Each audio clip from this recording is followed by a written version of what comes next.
ಅರ್ಸಿಕೆರೆ ಈಗ ನನ್ನ ಈ ಕಾರ್ಯಕ್ರಮಕ್ಕೆ ಬರೋದಕ್ಕೆ ಮುಖ್ಯವಾಗಿ ಕಾರಣ ಪ್ರಭು ಮತ್ತು ಅರಸೀಕೆರೆ ಮಮತಾ ಈ ಥರದೊಂದು ಕಾರ್ಯಕ್ರಮ ಬರಬೇಕು ಅಂತ ಹೇಳಿ ನನ್ನ ಪತ್ತೆ ಹಚ್ಚಿ ನನ್ನ ಮೊಬೈಲು ಈ ವಾಟ್ಸಪ್ ಗಿಟ್ಸಪ್ ಬರೋಲ್ಲ. ಹಾಗಾಗಿ ನಮ್ಮ ಡ್ರೈವರ್ ಮೊಬೈಲ್ ನಂಬರ್ ಪತ್ತೆ ಮಾಡಿಕೊಂಡು ತಡಕಾಡಿ ಹುಡುಕಾಡಿದಲ್ಲಿ ಹಿಡಿದು ಈ ಕಾರ್ಯಕ್ರಮ ತಿಳಿಸಿ ಇಲ್ಲಿ ಬರೋ ಹಾಗೆ ಮಾಡಿದ್ದಾರೆ. ಅವರಿಬ್ಬರಿಗೆ ಇಂಥ ಅವಕಾಶ ನನಗೆ ಸಿಗ್ತಲ್ಲ. ನಾನು ಎಂಥ ಅವಕಾಶದಿಂದ ವಂಚಿತರಾಗ್ಬಿಡ್ತಿದ್ದೆ ಅಂದ್ಕೊಳ್ತಾ ಇವತ್ತು ಅದಕ್ಕೋಸ್ಕರ ರಘುಗೆ ಮತ್ತು ಅರಸೀಕೆರೆ ಮಮತೆಗೆ ವಿಶೇಷವಾದ ಅಭಿನಂದನೆಗಳನ್ನು ಅರ್ಪಿಸ್ತಾ ಇದ್ದೀನಿ. ನಾವು ಬಯಲುಸೀಮೆಯವರು, ಹಾಗಾಗಿ ಮಲೆನಾಡಿನ ಸಂಪ್ರದಾಯಗಳು ನಮ್ಮೆಲ್ಲರೂ ಒಂಥರ ಕೌತುಕವಾಗಿ ಬೆರಗಾಗಿ ವಿಶೇಷವಾಗಿ ಕಾಣುತ್ತೆ. ಇಲ್ಲಿಯ ಕಾರ್ಯಕ್ರಮದ ಆಯೋಜನೆಯೂ ಕೂಡ ವಿಭಿನ್ನವಾಗಿರುತ್ತೆ, ವಿಶಿಷ್ಟವಾಗಿರುತ್ತೆ. ಹಾಗಾಗಿ ಅಡಿಗೆ ಸೇರ್ಕೊಂಡು ಊಟ ಸೇರ್ಕೊಂಡು ಎಲ್ಲವೂ ಸೇರ್ಕೊಂಡಿದೆ. ಹಾಗಾಗಿ ನಮಗೊಂಥರ ಮಲೆನಾಡಿನ ಬಗ್ಗೆನೇ ವಿಶೇಷವಾದಂಥ ಒಂದು ಅಚ್ಚರಿ ಇರುತ್ತೆ, ಅಭಿಮಾನವೂ ಇರುತ್ತೆ ಬಯಸಿನಲ್ಲಿ. ಇಷ್ಟನ್ನು ಪೂರ್ವವಾಗಿ ಪೀಠಿಕೆಯಾಗಿ ಹೇಳಿ ಅನಂತಮೂರ್ತಿಯವ್ರ ಬಗ್ಗೆ ನಾನು ಸಾಹಿತ್ಯದ ವಿಮರ್ಶೆ ಮಾಡೋಕ್ಕೆ ಸಾಹಿತ್ಯವೂ ಅಲ್ಲ, ಬರಹಗಾರನೂ ಅಲ್ಲ. ಆದರೆ ನನ್ನ ಮತ್ತು ಅನಂತಮೂರ್ತಿಯವರ ವೈಯಕ್ತಿಕ ಸಂಬಂಧಗಳು ತುಂಬ ನಿಕಟವಾಗಿತ್ತು, ತುಂಬ ಗಾಢವಾಗಿತ್ತು. ಹಾಗಾಗಿ ನಾನು 70ರ ದಶಕದಿಂದ ಮೊನ್ನೆ ಅವರು ನಮ್ಮನ್ನು ಅಗಲುವವರೆಗೂ ಕೂಡ ನಾನು ನಿರಂತರವಾಗಿ ಅವ್ರ ಜೊತೆ ಸಂಪರ್ಕದಲ್ಲಿದ್ದು. ಆ ದಿನಗಳಲ್ಲಿ ನಾನು ಅವರು ಮಾತಾಡ್ತಿದ್ದ ವಿಷಯ ಮತ್ತು ನಾನು ಅವರನ್ನು ಕರ್ಕೊಂಡು ಬರ್ತಿದ್ದ ವಿಷಯ, ಅವರು ನನ್ನ ಜೊತೆ ನಡ್ಕೋತಾ ಇದ್ದ ರೀತಿ, ಅದನ್ನು 1-2-3 ಪ್ರಸಂಗಗಳು ಮಾತ್ರ ನಾನು ನಿಮ್ಮ ಜೊತೆ ಹಂಚ್ಕೊಳ್ತೀನಿ. ಬಹುಶಃ ಅದು ಒಂದು ರೀತಿಯಲ್ಲಿ ಸಾಹಿತ್ಯ ಸಾಮಾಜಿಕ ಪದ್ಧತಿಗೆ ಒಂದು ಹೊಳವು ಕೊಡ್ಬೋದು. ಒಬ್ಬ ಸಾಹಿತಿ ಆದವನು ಸಾಮಾಜಿಕ ಪದ್ಧತಿಯನ್ನು ಹೇಗೆ ಮೈಗೂಡಿಸ್ಕೋಬೇಕು ಅನ್ನೋಕ್ಕೆ ಅದೊಂದು ಸಾಕ್ಷ್ಯ. ಹಾಗೆಯೇ ಮನುಷ್ಯ ಸಂಬಂಧಗಳು ಹೇಗಿರ್ತವೆ ಅನ್ನೋದನ್ನು ಕೂಡ ತಿಳ್ಕೋಬೋದು. ಹಾಗೆ 1-2-3 ಪ್ರಸಂಗಗಳು ಮಾತ್ರ ನಾನು ಹೇಳ್ತೀನಿ. ಮೊದಲಿಗೆ ನನಗೆ ಅನಂತಮೂರ್ತಿಯವರನ್ನ ಪರಿಚಯ ಆಗಿದ್ದು 70ರ ದಶಕದಲ್ಲಿ. ಆಗ ನಾವೆಲ್ಲ ಆಗ್ತಾನೆ ಕಾಲೇಜ್ ಶಿಕ್ಷಣ ಮುಗಿಸ್ಕೊಂಡು 18-19 ವರ್ಷದ ಹುಡುಗರು. ಲೋಕನಾಯಕ ಜಯಪ್ರಕಾಶ್ ನಾರಾಯಣವರ ಚಳುವಳಿ, ತುರ್ತು ಪರಿಸ್ಥಿತಿಯ ವಿರುದ್ಧದ ಹೋರಾಟ, ಸಮಾಜವಾದಿಗಳು ಮುಂಚೂಣಿನಲ್ಲಿ ಆ ಹೋರಾಟದಲ್ಲಿ ತೊಡಗಿಸಿಕೊಂಡ ಕಾಲ. ಆ ದಿನಗಳಲ್ಲಿ ನಾನು ಇವತ್ತು ಬಂದಗತ್ತೆ ರಮೇಶ್ ಜ್ಞಾಪಿಸ್ಕೊತೀನಿ, ಹಾಗೆಯೇ ತುಮರಿ ಶ್ರೀಧರ್ ಜ್ಞಾಪಿಸ್ಕೊತೀನಿ. ಏಕೆಂದರೆ ತುಮರಿ ಶ್ರೀಧರ ನಾನು ಭಾಳ ಒಡನಾಡುಗಳು, ಆತ್ಮೀಯರು. ಅವನು ಎಮರ್ಜೆನ್ಸಿ ಟೈಮಲ್ಲಿ ಜೈಲಿಗೆ ಹೋಗಿದ್ದ ತುಮರಿ. ಹಾಗಾಗಿ ಇವತ್ತು ನಾನು ನಾಳೆ ಸೋಮವಾರ ಬರ್ತೀನಿ ನಮ್ಮ ಊರಿಗೆ. ನಾನು ಹೇಳಿದೆ ನಿಮ್ಮ ಊರಿಗೆ ಹೋಗ್ತಿದ್ದೀನೋ ಅಂದರೆ ನಾನು ನಾಡಿದ್ದು ಬರ್ತೀನಿ ಕೊಡೋ ಊರಿಗೆ. ಹಾಗಾಗಿ ಆ ದಿನಗಳಲ್ಲಿ ಬಂದಗತ್ತೆ ರಮೇಶು, ತುಮರಿ ಶ್ರೀಧರ ಅವರೆಲ್ಲ ನಮ್ಮಂಥ ಯುವಕ ಪೀಳಿಗೆಯವರು ಒಂದು ಹೋರಾಟ. ಮೇಲ್ಗಡೆಯಲ್ಲಿ ಅದ್ವಾನಿ, ವಾಜಪೇಯಿ, ರಾಮಕೃಷ್ಣ ಹೆಗಡೆ ಅವರೆಲ್ಲ ಜೈವಾಸ, ದೇವೇಗೌಡರು ಸೇರಿಕೊಂಡು ಅವರೊಂದು ಕಾಲಘಟ್ಟ. ಆದರೆ ಆ ಟೈಮಲ್ಲಿ ಲೋಕನಾಯಕ ಜಯಪ್ರಕಾಶ್ ನಾರಾಯಣ ಬೆಂಗಳೂರಿಗೆ ಬಂದು ಅಷ್ಟೊತ್ತಿಗೆ ಎಮರ್ಜೆನ್ಸಿ ತೆಗೆದುಹಾಕಿತ್ತು. ಜನತಾ ಪಕ್ಷನ ಹುಟ್ಟಾಕುವಂಥ ಒಂದು ಭೂಮಿಕೆ ಎಲ್ಲ ವಿರೋಧ ಪಕ್ಷಗಳು ಒಗ್ಗೂಡಿ ಕಾಂಗ್ರೆಸ್ ವಿರೋಧಿಯಾಗಿ ಒಂದು ಸಮಸ್ತ ವಿರೋಧ ಪಕ್ಷ ಹುಟ್ಟಾಕಬೇಕು ಅಂತೇಳಿ SSP, SP, PSP, ಜನಸಂಘ, ಸ್ವತಂತ್ರ ಪಾರ್ಟಿ, ಸಮತಾ ಕಾಂಗ್ರೆಸ್ ಎಲ್ಲರೂ ಸೇರಿಸಿ JP ಒಂದು ಜನತಾ ಪಕ್ಷ ಕಟ್ಟಿ ಚುನಾವಣೆಗೆ ಸಿದ್ಧತೆ ಮಾಡಬೇಕು. ಲೋಕಸಭಾ ಚುನಾವಣೆಗೆ ಕಾಂಗ್ರೆಸ್ಗೆ ಪರ್ಯಾಯವಾಗಿ ಅಂತೇಳಿ ನಡೀತಾ ಇದ್ದ ಕಾಲ. ಆಗ ಲೋಕನಾಯಕ ಜಯಪ್ರಕಾಶ್ ನಾರಾಯಣ್ ಬೆಂಗಳೂರಿಗೆ ಬಂದರು. ನನಗೆ ಇವತ್ತಿನ ಈ ಸೀಟ್ ಸೆಟ್ಟಿಂಗ್, ಈ ಕುರ್ಚಿಗಳು ಹಾಕಿರೋ ರೀತಿ, ನಾವು ಅಲ್ಲಿಂದ ಬೇರೆ ಇತ್ತು, ಈಗ ಬೇರೆ ಆಯಿತು. ಈಗ ಇದನ್ನು ನೋಡಿದರೆ ನನಗೆ ಅವತ್ತಿನ ದಿನದ ಜ್ಞಾಪಕ ಬರ್ತಾ ಇತ್ತು. ಲೋಕನಾಯಕ ಜಯಪ್ರಕಾಶ್ ನಾರಾಯಣ್ ಗಾಂಧಿ ಭವನಕ್ಕೆ ಬಂದ ಮೇಲೆ ಅವರು ಮಾಮೂಲಿ ಮಾತಾಡಿದ ಮೇಲೆ ಈಗ JP ಅವರ ಜೊತೆ ಒಂದು ಸಂವಾದ, JP ಜೊತೆ ಸಂವಾದ. ಪುಣ್ಯ ಆ ದಿನಗಳೆಲ್ಲ ನಾವು ಕಡಿಮರ ಆಗ್ತೇವೆ. JP ಜೊತೆ ಸಂವಾದ ಅಂದಾಗ ಆ ಹಾಲ್ ಒಳಗಡೆ ಹೀಗೆ JP ಕೂತ್ಕೊಂಡು ಸುತ್ತ ನಾವೆಲ್ಲ ಕುರ್ಚಿ ಹಾಕೊಂಡು ಕೂತ್ಕೊಂಡು ಲೋಕಾಭಿರಾಮವಾಗಿ JP ಜೊತೆ ಪ್ರಶ್ನೆ ಕೇಳ್ಕೊಂಡು ಉತ್ತರ ಕೇಳ್ಕೊಂಡು ನಮ್ಮ ಅನುಮಾನಗಳು ಬಗೆಹರಿಸ್ಬೋದು. ಇದನ್ನೆಲ್ಲ ಏರ್ಪಾಡು ಮಾಡಿದ್ದು ಬಂಧುಗತ್ತೆ ರಮೇಶ್ ಮತ್ತು ಅನಂತ ಈ ಒಂದು ಅವತ್ತಿನ ಕಾರ್ಯಕ್ರಮ.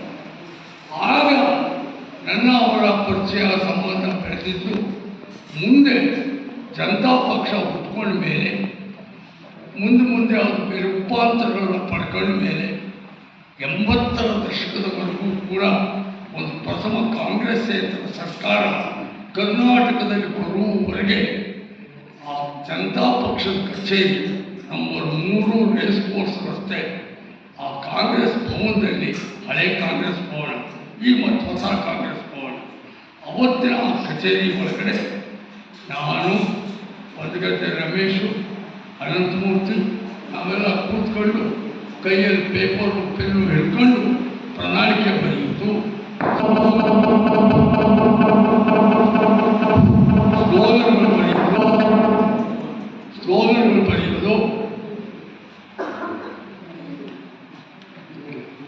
ಸ್ಲೋಗನ್ಗಳು ಬರೆಯುವುದು, ಆಮೇಲೆ ಬಾಲ್ ಪೋಸ್ಟ್ಗೆ ಮ್ಯಾಚ್ ಬರೆಯೋದು, ಈ ಕೆಲಸ ಮಾಡಿಕೊಂಡಿದ್ದು. ಅನಂತಮೂರ್ತಿ ಒಂದು ಕಡೆ ನಮ್ಮ ಆತ್ಮಚರಿತ್ರೆ ಹೇಳ್ಕೊಳ್ಳೋ ಥರದಲ್ಲಿ ಹೇಳ್ಕೊಂಡಿದ್ದಾರೆ. ಆವಾಗೆಲ್ಲ ನಾನು ಜನತಾ ಪಕ್ಷದ ಕಚೇರಿಗೆ ಹೋದರೆ ನನ್ನ ಜೊತೆ ಇರ್ತಿದ್ದು ಇಬ್ಬರೇ, ಬಂಧುಗತ್ತೆ ರಮೇಶ ದತ್ತ ಅಂತ ಹೇಳಿ. ಹಾಗಾಗಿ ಆ ದಿನಗಳಲ್ಲಿ ನಾವು ಅವತ್ತಿನಿಂದಲೂ ಅನಂತಮೂರ್ತಿ ಸಾಹಿತ್ಯ ಅದು ಬೇರೆ ಭಾಷೆ, ಆದರೆ ಒಂದು ಅವತ್ತಿನ ಸಂದರ್ಭದಲ್ಲಿ ಆ ಒಂದು ಸಾಮಾಜಿಕ ಚಳುವಳಿ ಒಳಗಡೆ, ಅಂಥ ಒಂದು ಕಾಲಘಟ್ಟದ ಒಳಗಡೆಯಲ್ಲಿ ನಮ್ಮಂಥ ಯುವಕರನ್ನು ನೀವೆಲ್ಲ ಹೀಗೆ ತೊಡಗಿಸ್ಕೋಬೇಕು, ಹೀಗೆ ಸಕ್ರಿಯರಾಗಬೇಕು, ಹೀಗೆ ಸಂಘಟನೆ ಮಾಡಬೇಕು, ಹೀಗೆ ಬರಹ ಬರೀಬೇಕು ಅಂಥ ರೀತಿ ಒಳಗಡೆ ನಮಗೆಲ್ಲರಿಗೂ ಸ್ಫೂರ್ತಿ ಪ್ರೇರಣೆ ಕೊಟ್ಟಿದ್ದು ಅನಂತಮೂರ್ತಿ. ಆದರೆ ಅನಂತಮೂರ್ತಿ ಅವ್ರದ್ದು, ಲಂಕೇಶು, ತೇಜಸ್ವಿ, ಇವರು 3 ಜನದೂ ಒಬ್ಬರನ್ನು ಬಿಟ್ಟು ಒಬ್ಬರನ್ನು ಮಾತಾಡೋಕ್ಕೂ ಆಗಲ್ಲ. ಇವರು 3 ಜನ ಒಂಥರ ನಮಗೆ ಆ ದಿನಗಳಲ್ಲಿ ಬಹಳ ಹತ್ತಿರದವರು. 3 ಜನ ಶಿವಮೊಗ್ಗದವರು ಕೂಡ. ಆಮೇಲೆ 3 ಜನವೂ ಒಬ್ಬರನ್ನೊಬ್ಬರು ಟೀಕಿಸೋದು, ರೇಗಿಸೋದು, ರಾಜಕೀಯ ಸಾಹಿತ್ಯಿಕವಾಗಿ ಮಾಡೋದು.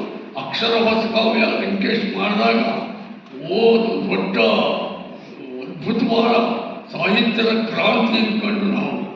ಆಮೇಲೆ ಅದೇ ಅನಂತಮೂರ್ತಿ ಲಂಕೇಶುವೆ ಇತ್ತೀಚೆಗೆ ಕೊನೆಗೆ ಜಗಳಾಡ್ಕೊಂಡಿದ್ದು ನಾವು ನೋಡಿದ್ವಿ. ಆಮೇಲೆ ಪೂರ್ಣಚಂದ್ರ ತೇಜಸ್ವಿ, ದೊಡ್ಡ ಲಂಕೇಶು ತೇಜಸ್ವಿ ಹತ್ತಿರದಲ್ಲಿದ್ದು ನೋಡಿದ್ವಿ. ರೈತ ಚಳವಳಿ ಒಂದು ಟೈಮಲ್ಲಿ ಲಂಕೇಶ್ ಪತ್ರಿಕೆ ಲಂಕೇಶು ತೇಜಸ್ವಿನ ಟೀಕಿಸಿ ಬರ್ತಿದ್ದು ನಾವು ನೋಡ್ಬಿಟ್ವಿ. ಹಾಗಾಗಿ ಸಮಾಜವಾದಿಗಳಂತೆ ಯಾವಾಗಲೂ ಕೂಡ ಆ ತಾತ್ವಿಕ ಭಿನ್ನತೆ ಅವೆಲ್ಲದರ ಮಧ್ಯದಲ್ಲೂ ಕೂಡ ಸಂಬಂಧಗಳನ್ನು ಉಳಿಸ್ಕೊಂಡು ಹೋಗ್ತಾ ಇದ್ದ ರೀತಿ, ಇದು ಒಂದಕ್ಕೊಂದು ನಮಗೆ ಭಾಳ ಇಷ್ಟವಾಗಿ ನೋಡ್ತದೆ. ಅನಂತಮೂರ್ತಿದು ನನಗೆ ತುಂಬ ಜ್ಞಾಪಕ ಬರೋದು ಅಂದರೆ, JH ಪಟೇಲರು ಮೊಟ್ಟ ಮೊದಲಿಗೆ ಮಂತ್ರಿಯಾದರು. 83 ರಾಮಕೃಷ್ಣ ಹೆಗಡೆ ಚೀಫ್ ಮಿನಿಸ್ಟರ್, ಜೆ.ಎಚ್. ಪಟೇಲ್ ಇಂಧನ ಸಚಿವರು. ಆಮೇಲೆ ಚುನಾವಣೆ ಬಂತು, ಲೋಕಸಭೆ ಚುನಾವಣೆ. ಇಂದಿರಾ ಗಾಂಧಿ ಹತ್ಯೆ ಆಯಿತು. ತಕ್ಷಣವೇ ವಿಧಾನಸಭೆ ವಿಸರ್ಜನೆ ಮಾಡಿ ಮತ್ತೆ ಲೋಕಸಭೆ ಚುನಾವಣೆ ಬಂತು. ಆ ಲೋಕಸಭೆ ಚುನಾವಣೆಯಲ್ಲಿ ಈಗಿನಾಗೆ ಈ ಸಿಸ್ಟಮ್ ಇತ್ತಿಲ್ಲ. ಆವಾಗ ಆಕಾಶವಾಣಿಯಲ್ಲಿ, ದೂರದರ್ಶನದಲ್ಲಿ ಮಾತ್ರ ಎಲ್ಲ ರಾಜಕೀಯ ಪಕ್ಷದವ್ರಿಗೂ 10 ನಿಮಿಷ ತಮ್ಮ ರಾಜಕೀಯ ಪಕ್ಷದ ಸಿದ್ಧಾಂತರ ಪ್ರಣಾಳಿಕೆನ ಜನಗಳಿಗೆ ಹೇಳ್ಕೊಳ್ಳೋಕ್ಕೆ ಒಂದು ವೇದಿಕೆ ಕಲ್ಪಿಸಬೇಕು ಅಂತೇಳಿ ಒಂದು ತೀರ್ಮಾನ ಆವಾಗ ಸರ್ಕಾರ ಮಾಡಿತ್ತು, ಚುನಾವಣಾ ಆಯೋಗ ಮಾಡಿತ್ತು. ಆಗ ದೂರದರ್ಶನದಲ್ಲಿ ನಮ್ಮ ಪಕ್ಷದ ಪರವಾಗಿ ನಮ್ಮ ಪಕ್ಷದ ಸಿದ್ಧಾಂತ ಪ್ರಣಾಳಿಕೆಯನ್ನು ಹೇಳೋದಕ್ಕೆ ದೇವೇಗೌಡರು ಪಟೇಲ್ಗೆ ನೀವು ಹೋಗೋ ಅಂತ ಏಕವಚನದಲ್ಲಿ ಮಾತಾಡೋದು. ದೇವೇಗೌಡರು ಪಟೇಲ್ ಪಟೇಲ ಇದಕ್ಕೆಲ್ಲ ನೀರೇ ಸರಿಕೊಂಡು ನೀರು ಹೋಗಪ್ಪ ದೂರದರ್ಶನಕ್ಕೆ ಅಂತ ಪಟೇಲ್ಗೆ ಹೇಳಿದ್ರು. ಪಟೇಲರು ಏತ ಹೊರ ಪಡ್ಕಂಬ ಅನಂತು ಅದನ್ನು ನೋಡ್ತಾನೆ. ಅನಂತಮೂರ್ತಿ ಪಟೇಲ್ ಅನಂತು ಅದನ್ನು ನೋಡ್ತಾನೆ. ಆಮೇಲೆ ನಾನೇನೋ ಒಂದು ಬರೆದೆ, ಅನಂತಮೂರ್ತಿ ಅದನ್ನು ತಿದ್ದಿದ್ರು. ನಾನು ಅನಂತಮೂರ್ತಿ ಇಬ್ಬರೂ ಸಾಯಂಕಾಲ 4 ಗಂಟೆಗೆ ರೆಕಾರ್ಡಿಂಗ್ ದೂರದರ್ಶನ ಸ್ಟುಡಿಯೋದಲ್ಲಿ. ಪಟೇಲರು ಆ ಸ್ಟುಡಿಯೋಗೆ ಹೋಗ್ಬೇಕಾದ್ರೆ ಪಟೇಲ ಡ್ರೆಸ್ ಮಾಡಿ ಭಾಳ ಶೋಕಿ, ಪಟೇಲರೆಲ್ಲ ಹಾಕೊಂಡು ಮಾಡೋದು.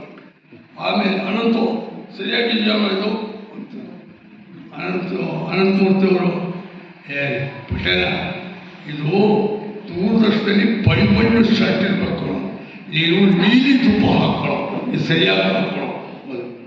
ಅಂದರೆ ಅವರ ಇಳಿಸಿರಿಕೆ, ನಡವಳಿಕೆ, ಸಂಬಂಧಗಳು ಹೇಗೆ ಸಮಾಜವಾದಿಗಳು ಅಂದರೆ ಒಂದು ಕುಟುಂಬ, ಸಮಾಜವಾದಿಗಳಂದರೆ ಒಂದು ಕುಟುಂಬ, ಅವರ ರೀತಿಗಳೇ ಹಾಗೆ ಆ ದಿನಗಳಿಂದ ಒಂದು ರೀತಿಯಲ್ಲಿ ರಾಜಕೀಯವಾದ ಸಂಬಂಧ, ಸಾಮಾಜಿಕವಾದ ಸಂಬಂಧ, ಸಾಹಿತ್ಯದ ಓದಿದ್ದು ಬೇರೆ.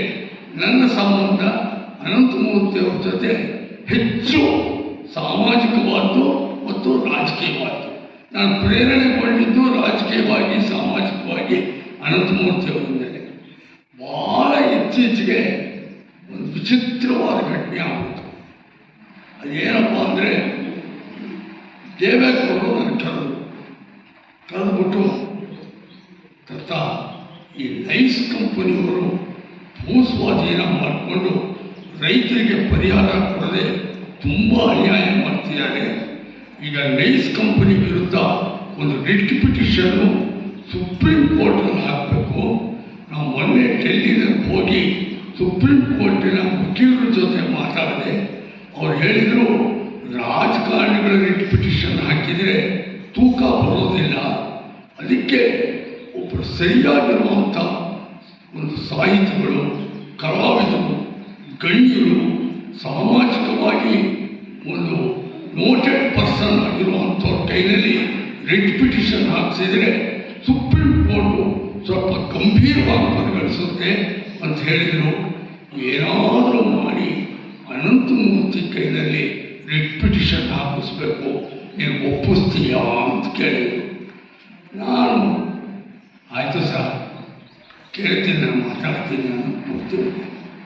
ಅನಂತಮೂರ್ತಿಗೂ ದೇವೇಗೌಡರು ಸಂಬಂಧ ನನಗೆ ಗೊತ್ತು.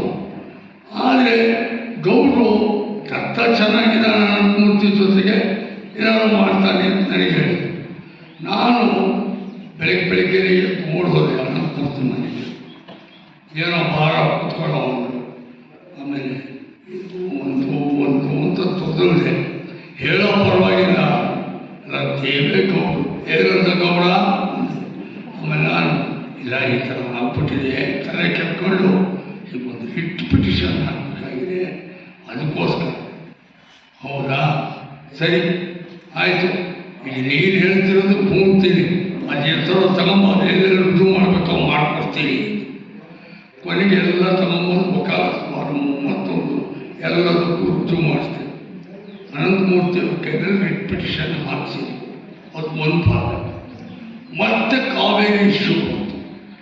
ಬೆಂಗಳೂರು ನಗರದವ್ರಿಗೆ ಬಗ್ಗೆ ಕುಡಿಯುವ ನೀರಿಗೆ ಬಹಳ ತತ್ವಾರ ಆಗುತ್ತೆ.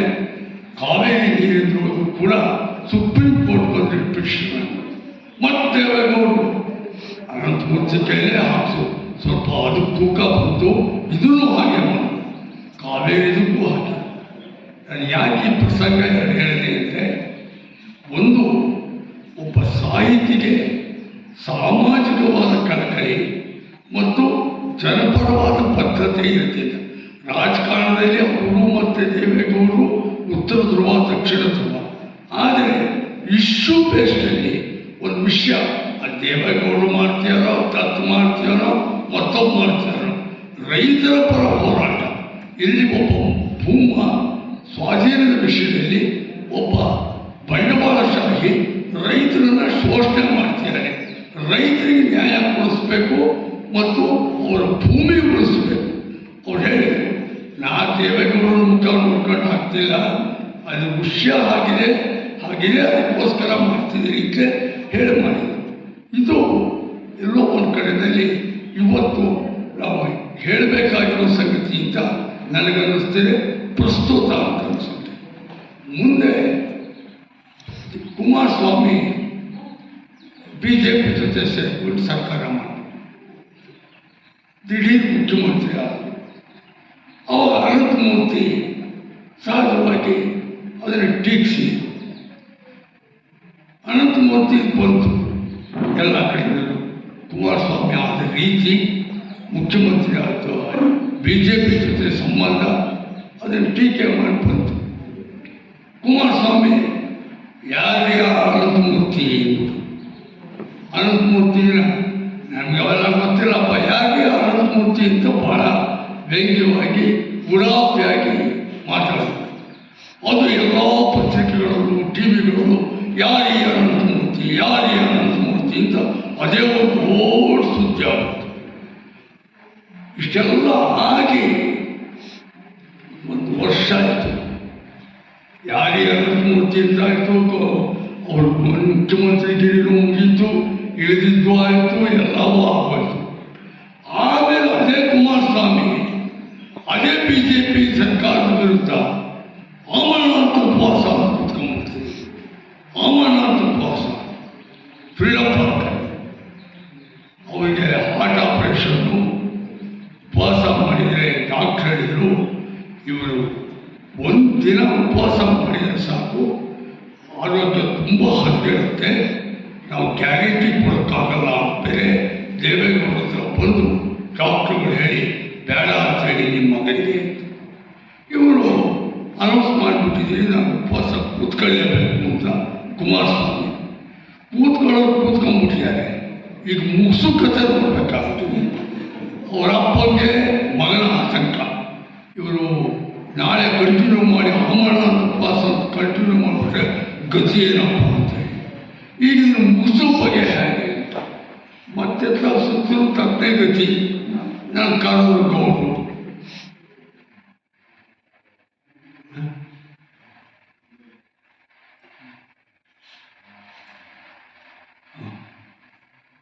ಅದಕ್ಕೆ ಅವರು ಏನಪ್ಪ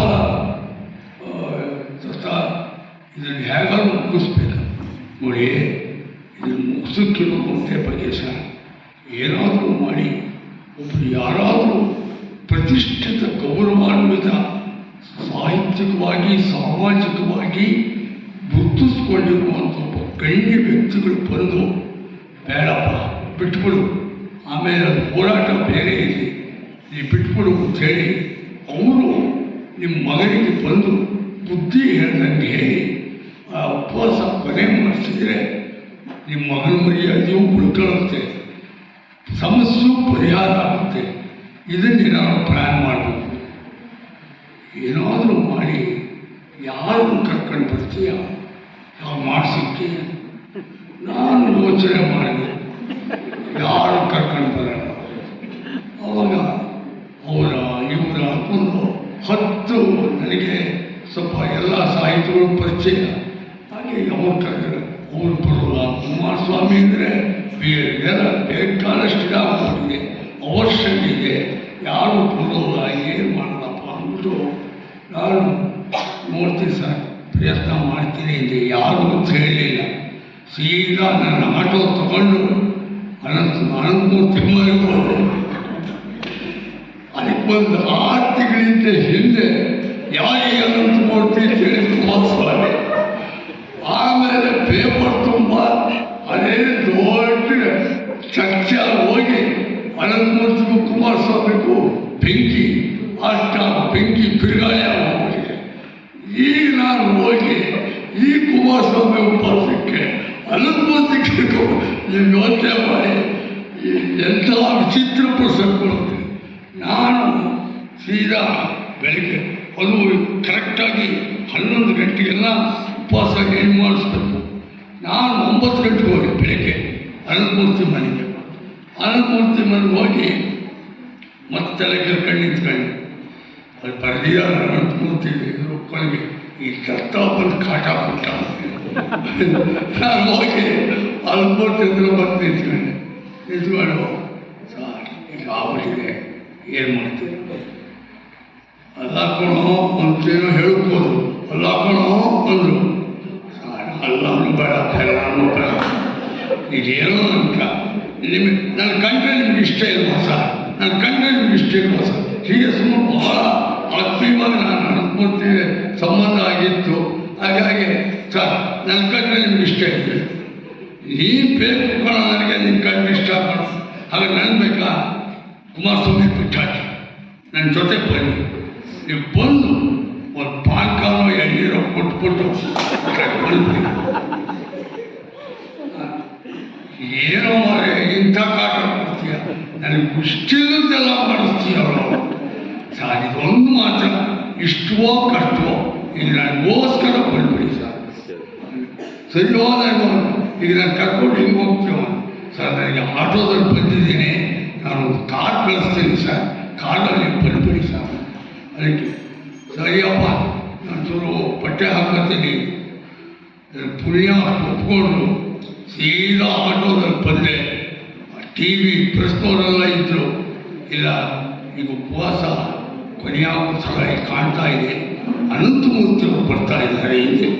TV ಪ್ರೆಸ್ನವ್ರಿಗೆಲ್ಲ ಆಶ್ಚರ್ಯ ಹೋಗ್ಬಿಡ್ತಾರೆ, ಯಾರಿಗೆ ಅನಂತಮೂರ್ತಿ ಅನ್ನೋರ್ಬೇಕು ಇಲ್ಲಿ ಬರ್ತೀಯಲ್ಲಪ್ಪ. ನಾನು ಮತ್ತೆ ನನಗೆಲ್ಲೋ ಗಾಬರಿ ಆಗ್ಬಿಡ್ತು. ಅನಂತಮೂರ್ತಿ ಅವ್ರ ಹೆಂಡತಿ ಜೊತೆ ಮಾತಾಡೋಕೆ ಒಳಗಡೆ ಹೋದ್ರು, ನನಗೆಲ್ಲೋ ಗಾಬರಿ ಆಗ್ಬಿಡ್ತು. ಅವ್ರ ಹೆಂಡತಿ ಎಲ್ಲ ಬಯಸ್ಕೊಂಡು ಮತ್ತೋಗ್ತೀರ ಅಲ್ಲಿಗೆ ಕೆಲವರು ಹೇಳ್ಬಿಟ್ಟು ಮತ್ತೊಬ್ಬರು ಬಂದು ಹೋಗ್ಬಿಟ್ರೆ ಕಷ್ಟ ಆಗ್ತೈತಿ. ಮೊನ್ನೆ ಅವ್ರ ಮಗ ಶರತ್ ಕೃಷ್ಣಮೂರ್ತಿ ಈ ಪ್ರಸಂಗ ಜ್ಞಾಪಿಸ್ಕೊಂಡು ನೀವು ನಮ್ಮ ಮನೆಗೆ ಬಂದು ನಮ್ಮ ಅಪ್ಪನ ಕಟ್ಕೊಂಡು ಹೋಗಿದ್ದು ನೋಡಲಿಲ್ಲ ಹಾಗಾಗಿ ಶರತ್ ಮೂರ್ತಿ ಹೇಳಿ ಕೇಳಿದೆ. ಹಾಗಾಗಿ ಆಮೇಲೆ ಬರ್ತೋರು ಬಂದೆ, ಆಟೋ ತಗೊಂಡು ಬಂದರು, ಮಾತಾಡಿದರು, ಕುಮಾರಸ್ವಾಮಿ ಬುದ್ಧಿ ಹೇಳಿದರು, ಉಪವಾಸ ಅಳತೆ ಆಯಿತು. ಈ ಎಲ್ಲ ಪ್ರಸಂಗಗಳಲ್ಲಿ ನಾನು ಕಂಡುಕೊಂಡಿದ್ದು ಅನಂತಮೂರ್ತಿ. ಆದರೆ ನನಗೆ ಆಶ್ಚರ್ಯ ಆಗಿದ್ದು ಅವ್ರು ಸತ್ತ ಮೇಲೆ. ಅನಂತಮೂರ್ತಿ ತೀರ್ಕೊಂಡ ಮೇಲೆ ಅವರ ಅಂತ್ಯಕ್ರಿಯೆ ಮಾಡೋದು ಹೇಗೆ? ನಮ್ಮಲ್ಲಿ ಸರ್ಕಾರಿ ಗೌರವ ವ್ಯವಸ್ಥೆ ಎಲ್ಲ ಚೆನ್ನಾಗೇ ಆಯಿತು. ಆದರೆ ಸಂಸ್ಕಾರ ಕಾದಂಬರಿ ಒಳಗಡೆ ಅವರು ನಾಡಪ್ಪನ ಹೆಣ ಬಿದ್ದಿದೆ, ಸಂಸ್ಕಾರ ಮಾಡಬೇಕು ಅಂದಾಗ ಅವನ ಹೆಣನ ಬ್ರಾಹ್ಮಣರ ಸಂಸ್ಕಾರ ಮಾಡಬೇಕು, ಅದೇ ಬಹಳ ದೊಡ್ಡ ಇಶ್ಯೂ ಆಗಿದೆ. ಅದರೊಳಗಡೆ ಅವರೊಂದು ಹೇಳ್ತಾರೆ, ನಾಡಪ್ಪ ಬ್ರಾಹ್ಮಣ ಜಾತಿ ಬಿಟ್ಟಿದ್ದಾರೆ, ಬ್ರಾಹ್ಮಣ್ಯ ಅವನು ಬಿಟ್ಟಿಲ್ಲ ಅಂತ. ಹಾಗಾಗ್ಬಿಟ್ಟು ಅನಂತಮೂರ್ತಿ ಸಂಸ್ಕಾರ ಪಡೆದ ಅನಂತಮೂರ್ತಿಗೆ ಸಂಸ್ಕಾರನ ಈಗ ಹ್ಯಾಕ್ ಮಾಡೋದು? ನನಗೆ ವಿಚಿತ್ರ ಅಂದರೆ ಅವ್ರ ಕುಟುಂಬದವರು ಇಲ್ಲ, ಅದು ಬ್ರಾಹ್ಮಣರ ರೀತಿಯೇ ಸಂಸ್ಕಾರ ಆಗಬೇಕು, ಈ ಪುರೋಹಿತರೇ ಬರಬೇಕು ಮಾಡಬೇಕು ಅಂತ ಹೇಳ್ಬಿಟ್ರು. ನನಗೆ ಸ್ವಲ್ಪ ಒಂಥರ ಏನಪ್ಪ ಅನ್ನಿಸ್ತು. ಆದರೆ ಅವ್ರನ್ನ ಕೇಳಿದೆ. ಆಮೇಲೆ ಇಲ್ಲ ತತ್ರ ನಮ್ಮ ಮನಸ್ಸಿಗೆ ಇದು ಇಷ್ಟ ಆಗಲ್ಲ, ಅದು ಹೀಗೆ ಮಾಡಬೇಕಪ್ಪ ಆಯಿತು. ಅಂದರೆ ಎಲ್ಲೋ ಒಂದು ಕಡೆಯಲ್ಲಿ ಅನಂತಮೂರ್ತಿಯವರ ಮನೆ ಸ್ವಲ್ಪ ನಮ್ಮಂಥವ್ರಿಗೆ ಚೂರು ಯಾಕೋ ಒಂದು ಸ್ವಲ್ಪ ಇದಾಗ್ತದೆ. ಅದೇನೇ ಇರಲಿ, ಒಟ್ಟಿನಲ್ಲಿ ಅನಂತಮೂರ್ತಿಯವರು ಮತ್ತು ನನ್ನ ಬಾಂಧವ್ಯ ಮಾತ್ರ ನಾನಿಲ್ಲಿ ಹೇಳ್ಕೊಂಡೆ. ಆದರೆ ಈ ಬಾಂಧವ್ಯ ಹೇಳಿದ್ರ ಒಳಗಡೆ ನೀವು ಅದನ್ನು ಹೇಗೆ ಬೇಕಾದರೂ ವಿಶ್ಲೇಷಣೆ ಮಾಡ್ಕೋಬೋದು. ಒಬ್ಬ ಸಾಹಿತಿಯ ರಾಜಕೀಯ ಮೌಲ್ಯಗಳನ್ನು ತಗೊಳ್ಬೇಕಾದ್ರೂ ನೀವು ಮಾತಾಡ್ಕೋಬೋದು. ಒಬ್ಬ ಸಾಹಿತಿಯ ಸಾಮಾಜಿಕ ಭದ್ರತೆ ಬೇಕಾದ ತಗೊಂಡು 1 ಗಂಟೆ ಚರ್ಚೆ ಮಾಡ್ಬೋದು. ಒಬ್ಬ ಸಾಹಿತಿಯ ಮಾನವೀಯ ಸಂಬಂಧಗಳು ಬೇಕಾದ ತಗೊಂಡು ನೀವು ಚರ್ಚೆ ಮಾಡ್ಬೋದು. ಆಹಾರ ಒದಗಿಸಿದ್ದೀನಿ, ಅದನ್ನು ಚರ್ಚೆ ಮಾಡ್ಕೊಳ್ಳೋದು ನಿಮ್ಮ ವಿಷಯ.